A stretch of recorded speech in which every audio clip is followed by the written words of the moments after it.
Maître Guy Mafuta, bonjour. Bonjour. Quelle est aujourd'hui la situation dans la province du Kasaï après la pollution de la rivière éponyme? La situation, elle demeure dramatique. Les gens ont l'impression que c'est passé, la vie a repris parce que la population a attendu pendant au moins 28 jours. Il n'y a pas eu l'intervention du gouvernement, il n'y a rien eu. La loi a commencé à changer, la population a commencé à boire cette même eau, à essayer de la travailler. Mais le pire est à craindre. Vous savez, on a aujourd'hui perdu pratiquement un stock important de poissons pour les années à venir. Le drame, c'est qu'on risque effectivement de déboucher sur une famine qui ne dirait pas son nom. Cette même eau-là sert de l'agriculture, celle de l'élevage. Les bovins prennent cette eau-là. Donc, il y a une crise alimentaire qui va effectivement pointer à l'horizon. Les microbes que ces populations ont pris, on ne sait pas. Jusqu'aujourd'hui, on est incapable de dire qu'est-ce que ça peut être comme incidence sur le corps humain, sur les bébés qui vont naître. Donc l'impact est très important, mais on a l'impression que nous négligeons. Nous nous accrochons à ce qui est physique, c'est-à-dire que l'eau a repris sa coloration, les gens ont commencé à plonger, à nettoyer, mais les conséquences, nous ne les avons pas encore évaluées. C'est une crise alimentaire qui ne dit pas son nom, qui risque de pointer à l'horizon, à côté évidemment des maladies qui peuvent être enregistrées les années qui arrivent. Mais, donc la situation est très dramatique. Mais qu'est-ce qui s'est exactement passé? Là encore, au niveau du gouvernement, ce sont des supputations. Mais nous savons que l'origine est à rechercher en Angola, au Lunda Nord. Mais le contenu exact de cette substance toxique, vous et moi, nous ne savons pas. Nous avons mis beaucoup de temps pour réunir les preuves nécessaires. Parce qu'au-delà de tout, il faut arriver à réparer le préjudice causé. Le préjudice causé va se réaliser les années qui arrivent, les semaines qui arrivent, avec la famine, avec les décès probablement, avec les maladies. Donc on ne doit pas se limiter à dire, voilà c'est passé, ça y est, l'eau. Non, non, non, non, non. Et le danger, il est à nos portes. C'est la rivière, le fleuve Congo qui risque d'être atteint. Qui dit fleuve Congo voit aussi Brazzaville. Donc c'est un problème important pour lequel nous aurions souhaité des mesures importantes, sérieuses, dignes d'un État, digne d'un gouvernement de l'Union, digne d'un gouvernement des warriors. Mais là, en tout cas, c'est une faible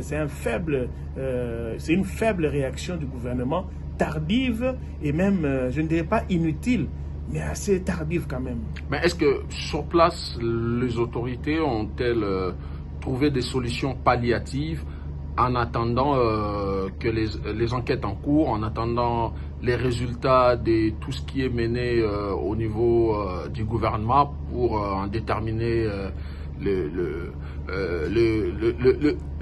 cause et prévoir ce qui doit être fait?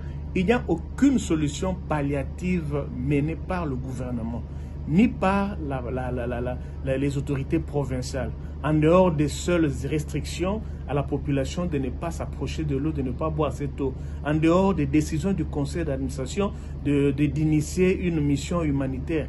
Il n'y a aucun acte posé. Le premier mouvement, c'est ce déplacement tardif de la ministre de l'Environnement qui est sur le chemin vers Chikapa. Mais pour aller constater quoi?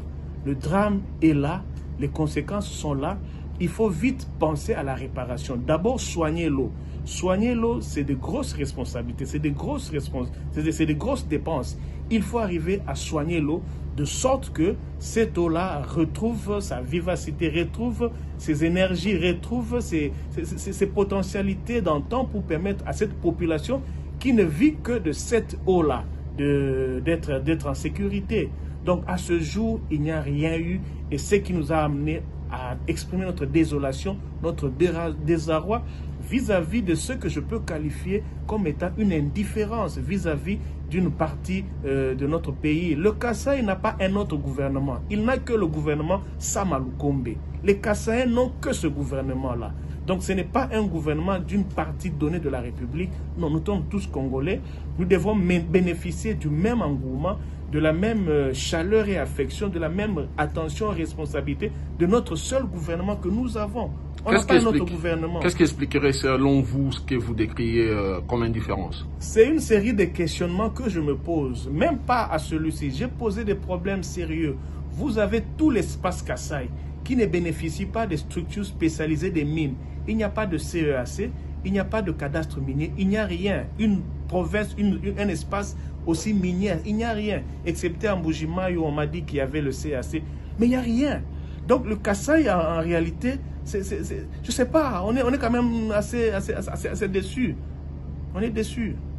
Qu'est-ce que vous avez comme message à cette population de la province du Kasaï qui est aujourd'hui frappée et touchée et qui subit les conséquences de cette pollution? Le message, c'est plus à la direction du gouvernement.